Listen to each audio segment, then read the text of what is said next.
Hola hermanos, ¿cómo están? Espero que estén todos muy bien.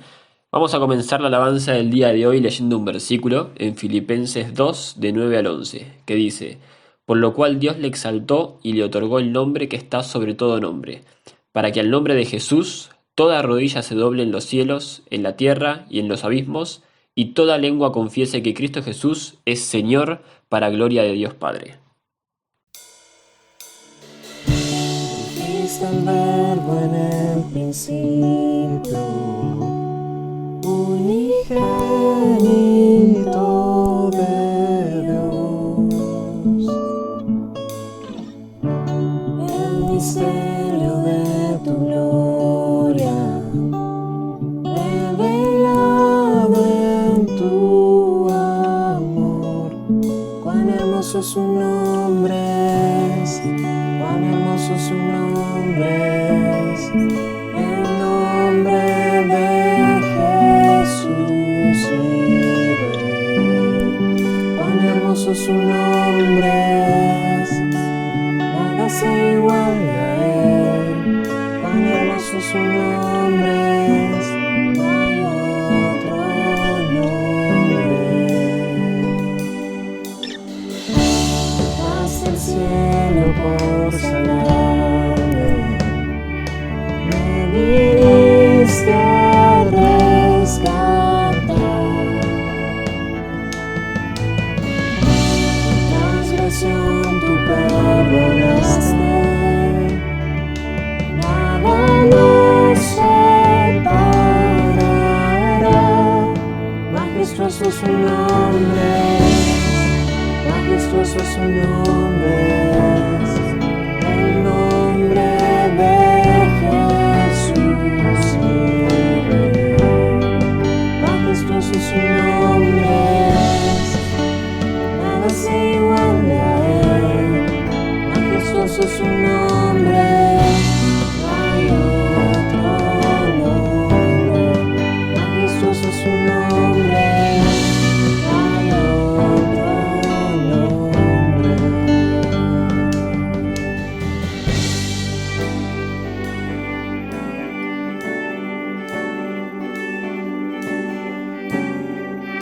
La muerte venciste, el velo partiste, la tumba vacía ahora está. Los cielos declaran, tu gloria proclaman, resucitaste en majestad. Inigualable, incomparable,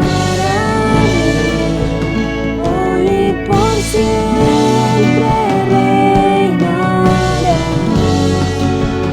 Tuyo es el reino, tuya es la gloria, tuyo el poder, la autoridad. Poderoso su nombre es, poderoso su nombre es, el nombre de Jesús y Rey. Poderoso su nombre es, incomparable es él. Poderoso su nombre es, no hay otro nombre. Poderoso su nombre es, no hay otro nombre. Poderoso su nombre es, no hay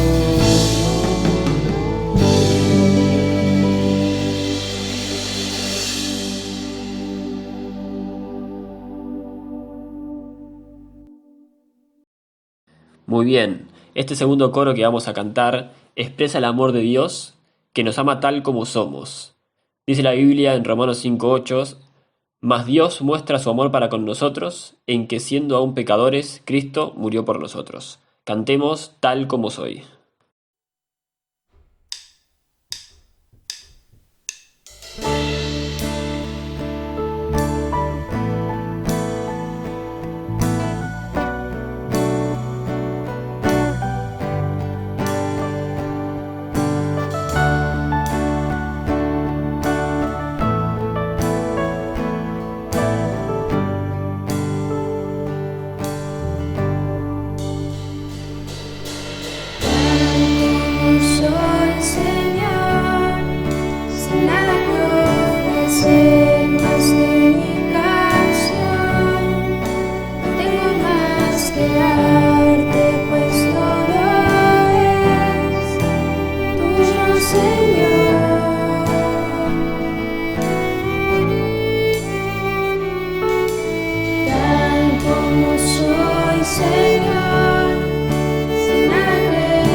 Y ya que estamos hablando y cantando del amor de Dios, en 1 Juan 4:10 dice, en esto consiste el amor, no en que nosotros hayamos amado a Dios, sino en que Él nos amó y envió a su Hijo para que fuera ofrecido como sacrificio por el perdón de nuestros pecados.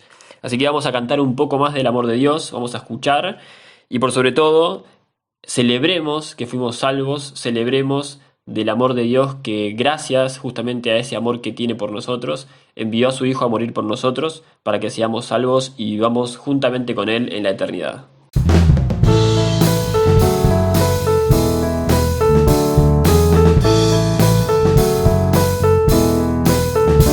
Hay un deseo en mi corazón de estar donde tú estás. Sé que no hay mejor lugar, quiero habitar en tu altar. He buscado en otras cosas el amor sin encontrar.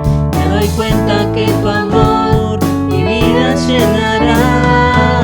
Paciente y bondadoso es, Así es tu amor, todo lo espera y lo soporta. así es tu amor, No tiene envidia ni rencor. así es tu amor, Tu amor nunca deja de ser.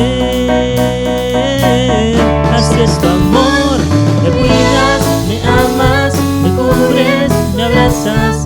Mejor que en la vida es tu amor, tan alto, sublime, perfecto y eterno. Mejor que en la vida es tu amor por mí.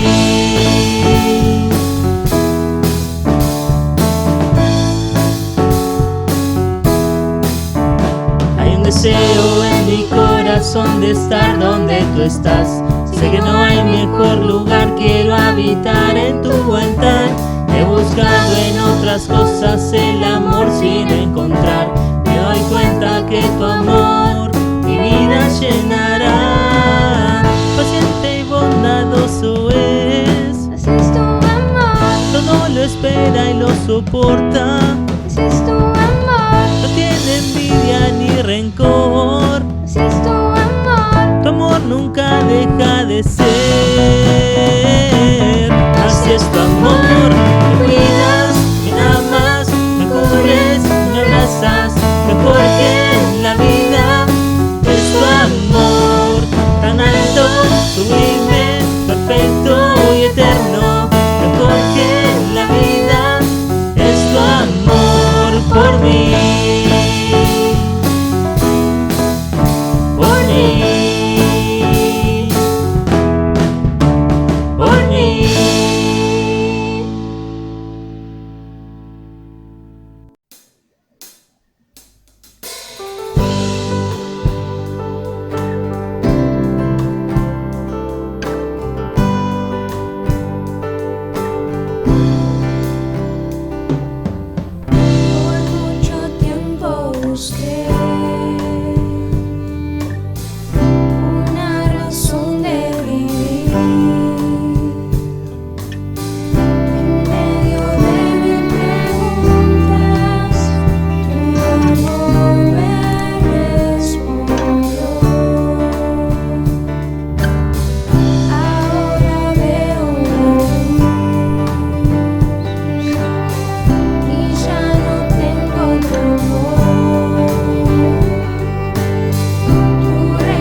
Buenos días, chicos. Hola. Vamos a cantar una canción. A ver si se la saben. 1, 2, 3. Hoy los chicos alegres estamos y a Dios cantamos esta canción. Y le damos gracias, y le damos gracias, y le damos gracias por lo que creó, por la flor que nació en el jardín, por el sol que calienta las mañanas, por la estrella que en la noche brilló. Hoy le damos gracias a Dios. Ahora vamos a cantar una canción que seguramente muchos de ustedes tenían muchas ganas de volver a cantar. La canción se llama No nací De un mono. mono. Así los alemanes. Bueno. 1, 2, 3. No nací de un mono, no, y de una naranja, y de una cigüeña, ña. Entonces, ¿qué? ¿Qué? No nací de un mono, no, y de una naranja, y de una cigüeña, ña. Entonces, ¿qué? ¿Qué? Fue mi Dios, que lo hizo a él, que la hizo a ella, que nos hizo a todos y a mí también. Fue mi Dios, que lo hizo a él, que la hizo a ella, que nos hizo a todos y a mí también. Bueno, chicos, ustedes el domingo pasado se habían llevado una tarea para casa. Era aprender en familia, así que los papis, todos, absolutamente todos, tenemos que aprender este versículo, que está en Isaías, capítulo 26, versículo 3. Para repasarlo, y antes de ver el versículo que nos toca en este domingo, vamos a cantar Isaías, capítulo 26, versículo 3. Tú guardarás en completa paz, aquel cuyo pensamiento en ti persevera, porque en ti ha confiado.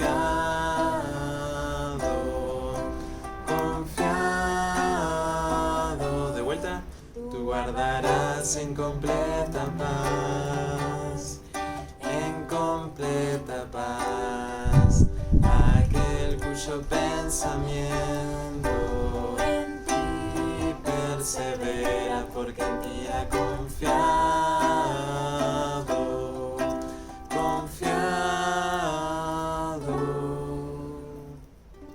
Muy bien, es otra manera en la que podemos aprender de este versículo. ¿Y saben qué? Tenemos el nuevo versículo para este domingo y vamos a ver si se lo pueden aprender para el próximo. El versículo de hoy es...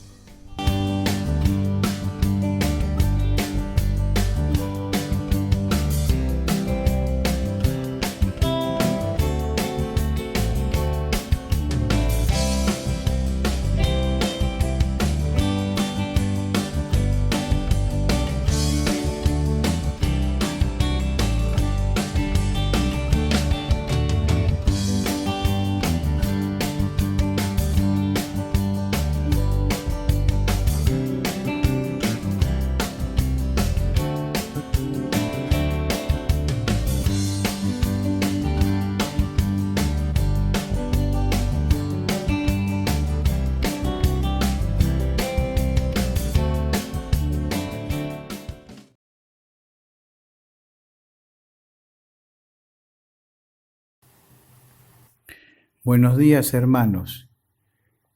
Siguiendo el tema que hemos tenido durante el año pasado y parte de este, referente a las grandes palabras de la Biblia, en esta mañana nos tocará considerar la palabra misericordia, traducida en otras oportunidades en la Biblia como compasión.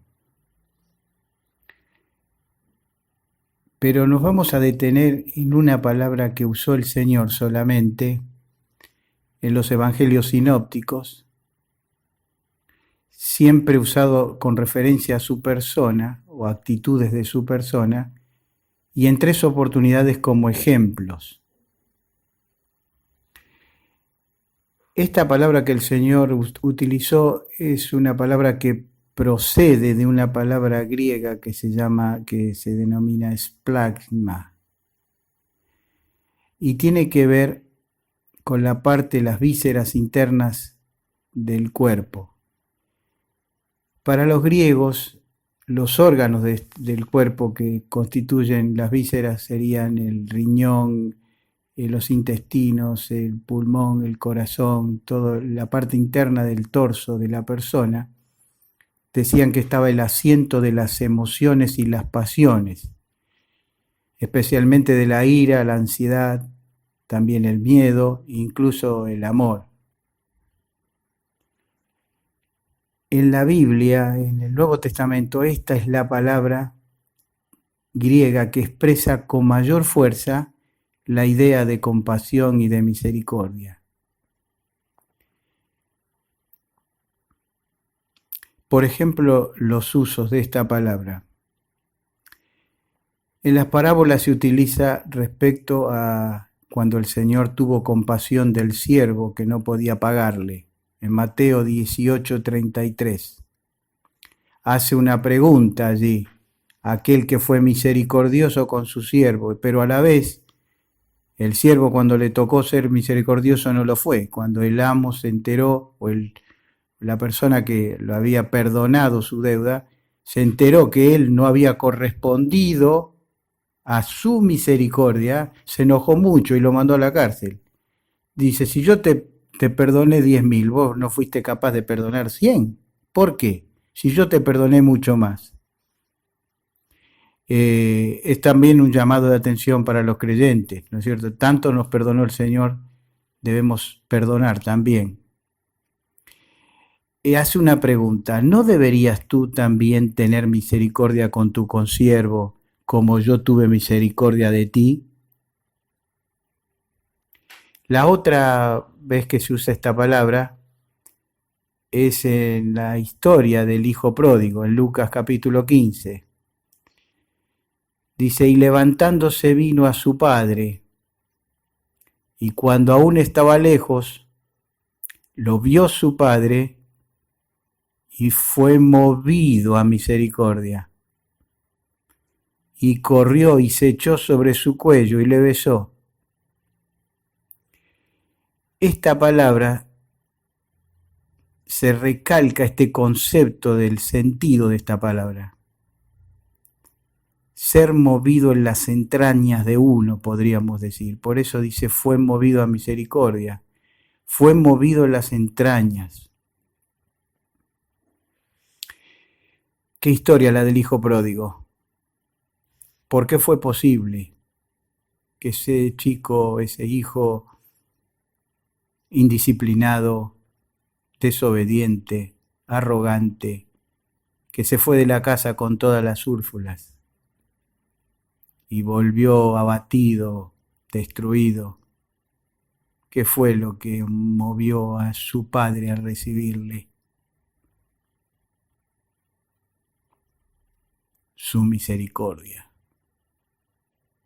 Esa misericordia que lo conmovía en las entrañas, en lo más íntimo.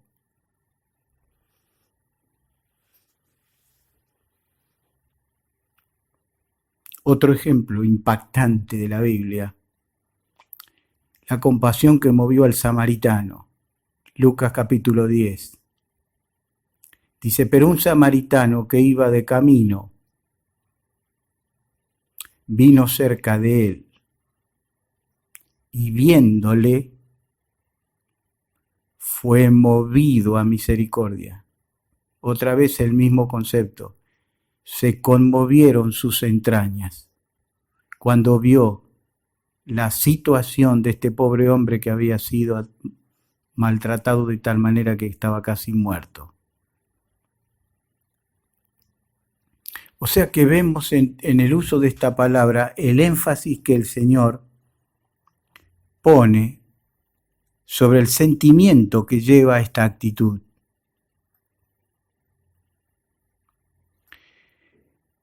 Vamos a ver tres cosas en las cuales, tres veces en que esta palabra se atribuye al Señor. La primera podemos denominarla así. Jesús tuvo compasión del abandono espiritual que tenía la multitud. Lo refleja, este pensamiento está reflejado de Mateo 9:36 y de Marcos 6:34. Dice, y salió Jesús y vio una gran multitud y tuvo compasión de ellos. ¿Por qué? Porque eran como ovejas que no tenían pastor, y comenzó a enseñarle muchas cosas. Jesús tuvo compasión de la multitud cuando las vio como ovejas sin pastor. Eran como ovejas sin pastor, como las ovejitas que tanto habitaban en las praderas de Palestina. Jesús no estaba molesto por la simpleza de la muchedumbre, ni se irritaba por la ignorancia que tenían ellos, sino que estaba preocupado por el Señor. Él los veía como una cosecha hermosa para ser recolectada. En los versículos siguientes de Mateo 9:37 y 38, el Señor les muestra a sus discípulos en forma simbólica y figurada, mirad los campos que están blancos para la siega. Los fariseos tenían un dicho que decía, el hombre que no conoce la ley es maldito. Y bien podía esperarse de ellos la frase, si parafrasearan lo que el Señor dijo en la parábola de Lucas, en vez de decir hay gozo en los cielos por un pecador que se arrepiente, como dijo el Señor, para los fariseos podría haber sido hay gozo en los cielos por cada pecador que es destruido o condenado. Son dos visiones, pero la visión que el Señor implantó, el gozo en los cielos es por un pecador que se arrepiente. No hay gozo en los cielos por un pecador que es condenado.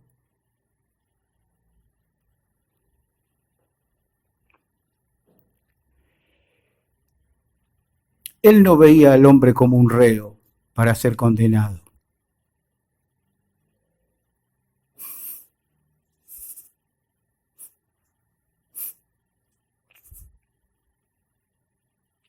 Sino como un descarriado que había que encontrarlo y llevarlo a casa.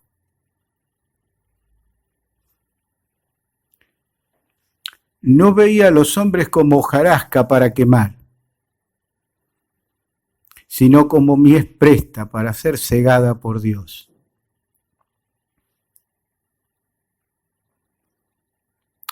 Segundo punto. Jesús se compadeció del hambre y dolor de los hombres. Dice la Biblia que tuvo compasión de los hambrientos y necesitados que le seguían al desierto. Mateo 15:32. Dice, y Jesús llamando a sus discípulos dijo, tengo compasión de la gente. Me conmueve hasta las entrañas la gente, porque hace 3 días que están conmigo y no tienen que comer. Y enviarlos en ayunas no quiero, no sea que desmayen en el camino. Hermanos, miren la sensibilidad del Señor. hacen 3 días que están conmigo y no tienen que comer. Y enviarlos en ayunas no quiero, no sea que desmayen en el camino.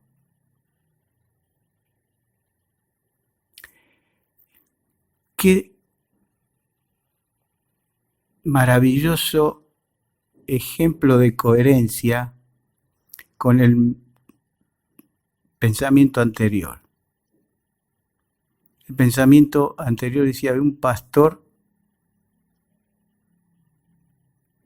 que miraba que había ovejas que estaban descarriadas, perdidas y que no tenían pastor. Y acá vemos la muestra de que él verdaderamente era un pastor. Porque no se sacó la gente de encima. Porque estaba sumamente cansado. Podía haber dicho, bueno, que se la arreglen, yo voy a reponer un poco mis energías.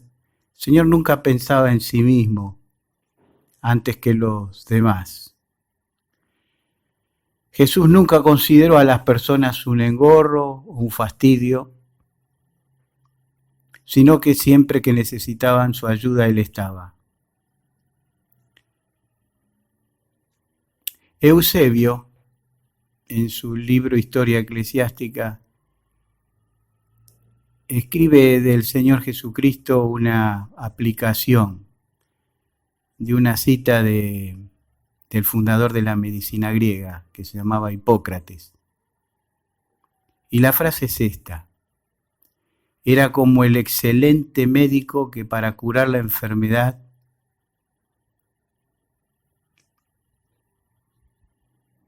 examina lo que es repulsivo,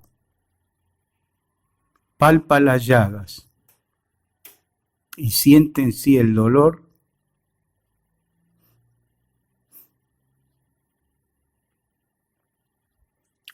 del sufrimiento de los otros.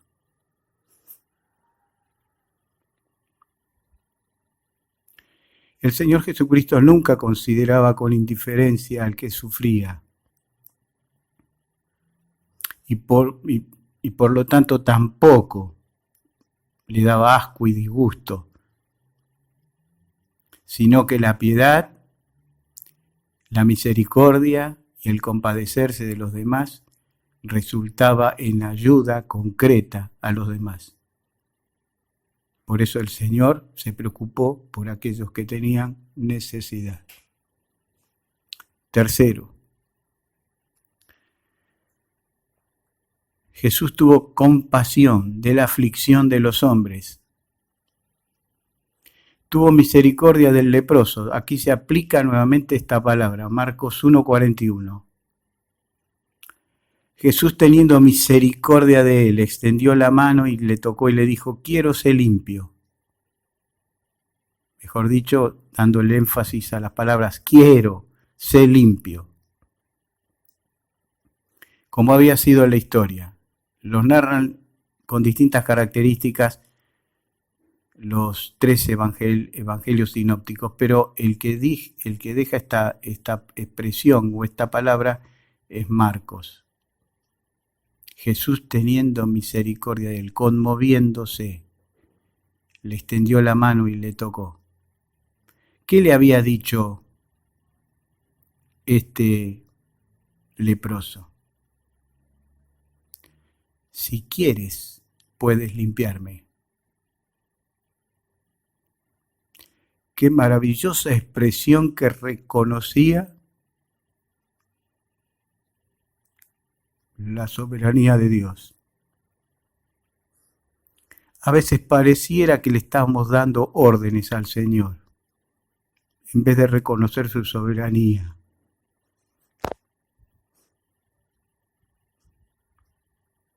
A veces hay un imperativo en nuestras oraciones. Ser imperativo en la oración no significa tener más fe. A veces puede sonar como irrespetuoso. Que el Señor nos ayude a ser hombres de fe, pero que reconocemos su soberanía. el Señor tuvo misericordia del leproso. Tuvo compasión de los dos ciegos, o de Bartimeo, porque algunos dicen que es el mismo hecho, el de Mateo, Marcos y Lucas. Algunos hablan de Bartimeo, que son pasajes paralelos. Puede ser, porque la historia es muy similar. Dice, entonces Jesús, compadecido, le tocó los ojos y enseguida recibieron la vista y le siguieron. Acá también tenemos que entender, el contexto nos ayuda a disfrutar este pasaje bíblico. Estos ciegos clamaban a gran voz, Jesús, Hijo de David, ten misericordia de mí.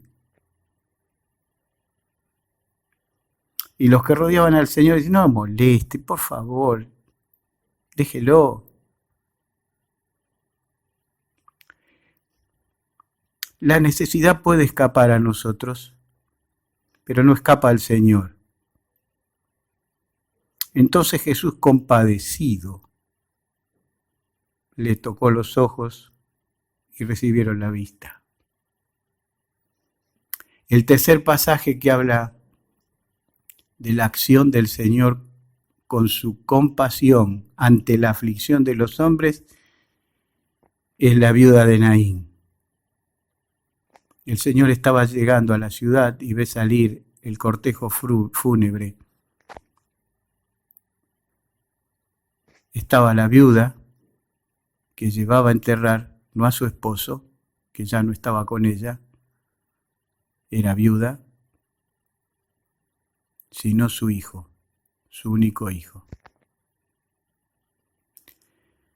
Para una mujer era algo terriblemente dramático porque perder al esposo era enorme pérdida y perder al hijo varón era culminar con su desesperación.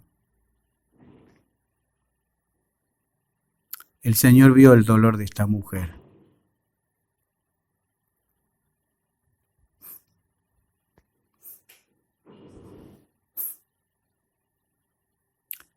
Y se estremeció hasta las entrañas.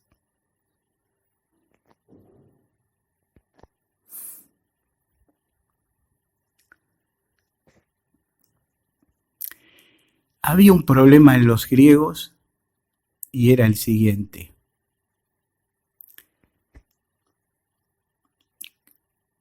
En forma contemporánea al Nuevo Testamento estaba una corriente filosófica en Grecia que eran los estoicos. Los estoicos tenían una manera de pensar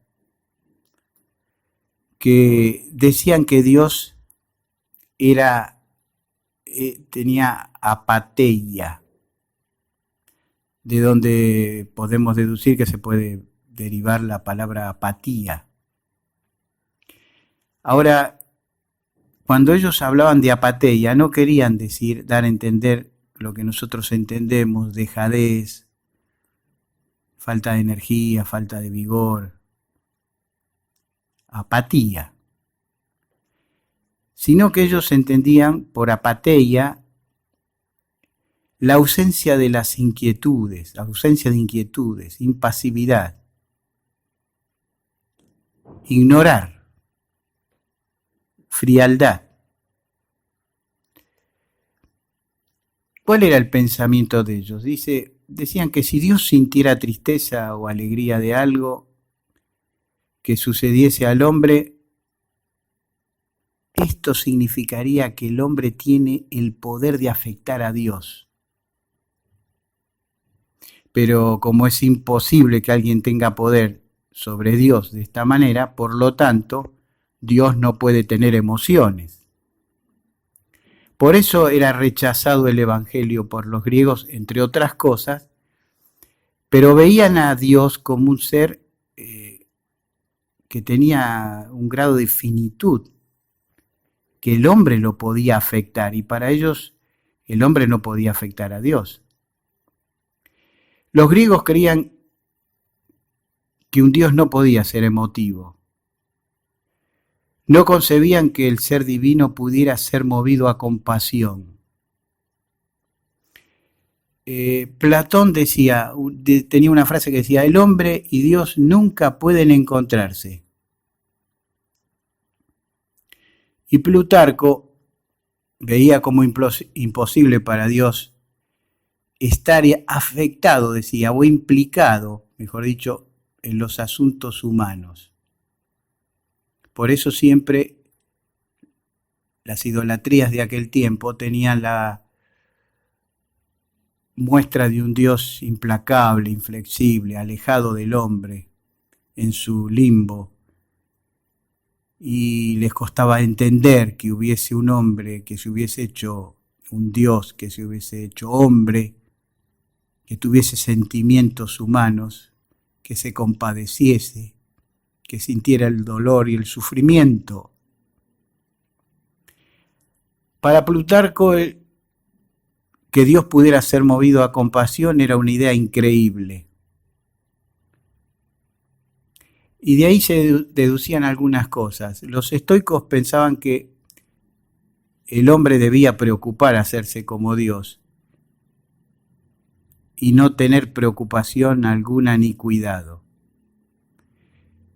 Y decían como consecuencia que si un hombre quería vivir en paz, se tenía que abstener de todo sentimiento y de toda emoción. Perder algo, por ejemplo, ver morir a nuestros seres más queridos, no importa, no me preocupa.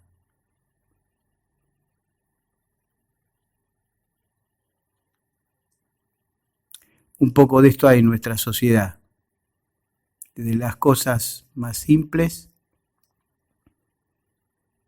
hasta las cosas más grandes.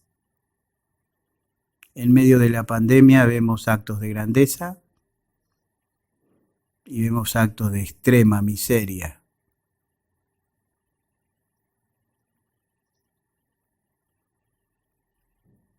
Como por ejemplo que algún pastor quiera vender alcohol en gel bendito. Miserias.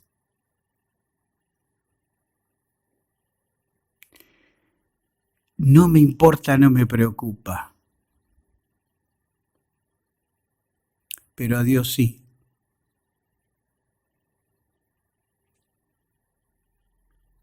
Porque Él se compadece. Hay más crueldad, según los griegos, en el Dios que ellos idealizaban. No podía ser condescendiente con los hombres. Eso está bien para el Dios que ellos habían imaginado, pero no para el Dios que es real y que es eterno. Terminamos con algunos pensamientos sobre la misericordia de Dios. Dice la Biblia que es eterna. Salmo 107:1 dice, alabad a Jehová, porque Él es bueno, porque para siempre es su misericordia. El Salmo 136:26 dice, alabad a Dios de los cielos, porque para siempre es su misericordia. O sea, la salvación del Señor es eterna. La misericordia del Señor es eterna, porque dice porque es para siempre su misericordia. Para siempre. Segunda cosa que encontramos en la Biblia, que la misericordia de Dios es abundante. Salmo 69:13 dice, pero yo a ti oraba, oh Jehová, al tiempo de tu buena voluntad, oh Dios, por la abundancia de tu misericordia. Y también tenemos un pasaje en Efesios 2:4 que dice, Dios es rico en misericordia por su gran amor con que nos amó, estando nosotros muertos en pecado, nos dio vida juntamente con Cristo. Por gracia sois salvos. Acá la expresión rico es que es un Dios de riqueza, de abundancia. La riqueza es abundancia. Una persona es rica porque tiene abundancia de propiedades o de dinero, de lo que fuere. Es rico. Ese es el sentido. Por eso podemos relacionar este versículo con el anterior, con la abundancia. Dios es abundante en misericordia. Dios nunca hace las cosas, mejor dicho, Dios nunca es tacaño. Siempre es abundante. Y yo le doy vida, y esa vida fluirá, dice el Nuevo Testamento, como una fuente que salte para vida eterna. El Señor todas las cosas que hace, las hace en abundancia, y es rico, es abundante en misericordia. Tercero, es entrañable. En Lucas 1:78, en ese pasaje que habla allí del nacimiento del Señor, dice que Dios nos visitó por la entrañable misericordia de nuestro Dios. Viene el concepto de la palabra, aunque es otra, tiene este adjetivo, entrañable misericordia. En Colosenses 3:12, hablándonos los creyentes, dice el apóstol, vestidos pues como escogidos de Dios, santos y amados, de entrañable misericordia. No puede haber un creyente que no sea misericordioso. No puede ser. Porque si no le puede pasar como aquel que le debía 10.000 talentos a uno y le debemos 10.000 talentos al Señor. No vamos a considerar con los 100 que nos deba nuestro hermano.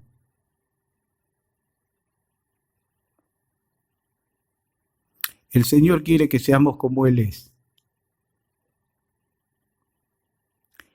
Si Él es santo, quiere que seamos santos. Si Él es amoroso, quiere que seamos amorosos. Si Él es misericordioso, quiere que seamos misericordiosos. Que el Señor nos bendiga a hacerlo. Grande. La misericordia, cuarto punto, es grande. Lo dice 1 Pedro, capítulo 1, versículo 3.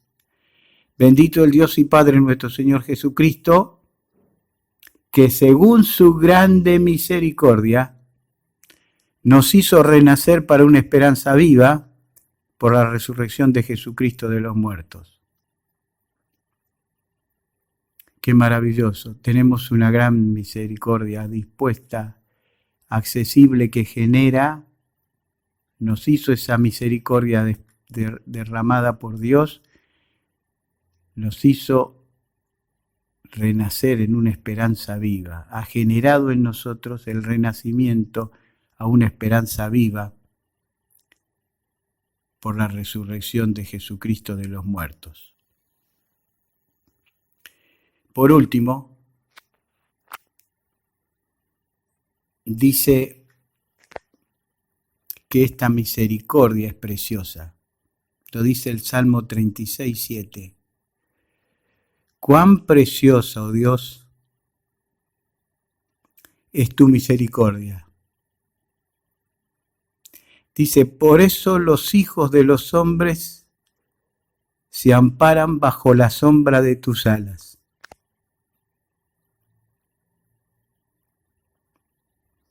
El Señor lo dijo, cuántas veces quise juntar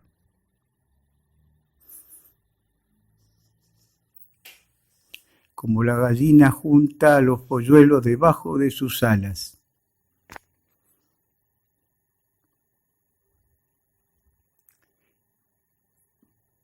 Y no quisiste.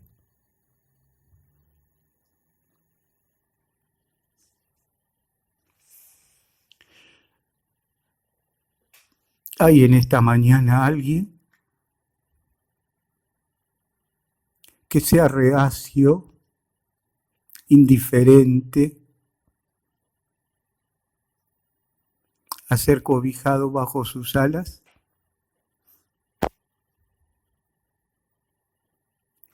Puede haber alguien que pueda rechazar esta oferta de misericordia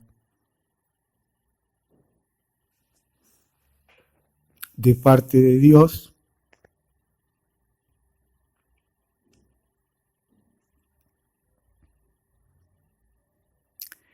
Termino con el Salmo 123:2.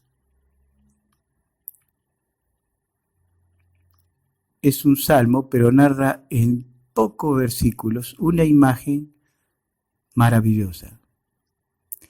Dice así: he aquí como los ojos de los siervos miran a la mano de sus señores, y como los ojos de la sierva a la mano de su señora, así nuestros ojos miran a Jehová, nuestro Dios, hasta que tengan misericordia de nosotros. Es una imagen maravillosa. Imaginémosla por un momento. Está el amo sentado, parado, y con unos simples movimientos de sus manos, sus siervos interpretan sus órdenes. ¿Qué es lo que hace un siervo? Necesariamente hacer la voluntad de su amo. ¿Y qué hacen sus ojos? Miran a ver cuál es la decisión de su amo. A veces no se dirigía a palabras, sino que las directivas se hacían con la mano. Pero acerca un pensamiento más. La sierva estaba mucho más cercana a la intimidad de su señora que el amo con sus siervos. La sierva la atendía hasta en las cosas más esenciales. Un poco de este concepto se veía en las cortes de los reyes. Las reinas, por su envergadura de sus vestiduras ceremoniosas, terribles, de complicadas, necesitaban la ayuda, la asistencia de sus siervas. Como los ojos de la sierva a la mano de su señora.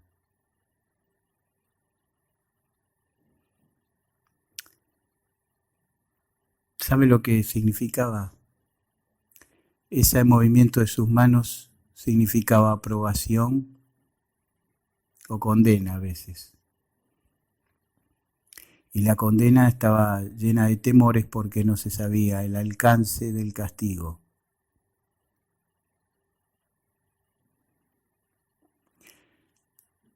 Ahora nosotros vemos la mano del Señor.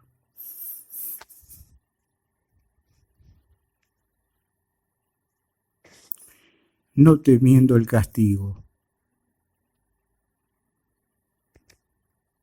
No. Sino mirar sus manos para recibir de Él su misericordia.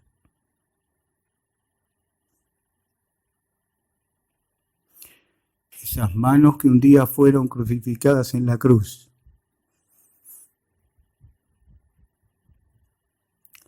Nos hablan de su misericordia infinita por nosotros.